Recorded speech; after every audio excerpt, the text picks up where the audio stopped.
社民連同埋公民黨咧參與呢一次嘅5區總選，我就好遺憾要講咧，我覺得真係此路不通。你有背叛我嗎？你有秘密見他，不過你不敢認嗎？我要信直覺嗎？我兩個就信嗎？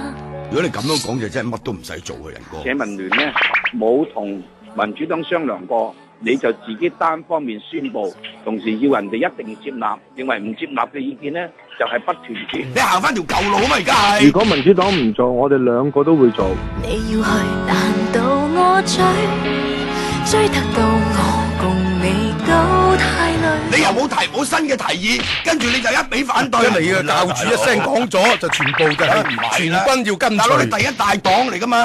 我只想跟你做對最穩固伴侶。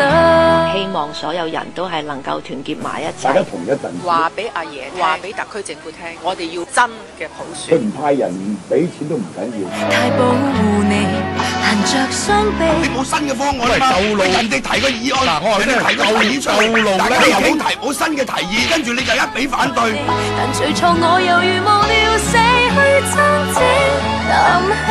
喂，大佬你咁樣講嘢，你係領導成個民主派行噶嘛？係咪一定要走社民連嘅路先？到最尾我勝利，放低兵器，回頭望共對手都輸光了力氣，大概勝出的是你。政制諮詢先至啱先有開始。對特首曾蔭權嘅評分係51.2分，較月初增加1.5分。我哋係抱住係最誠懇嘅態度、最開放嘅態度，嚟同社會各界嚟討論呢個問題。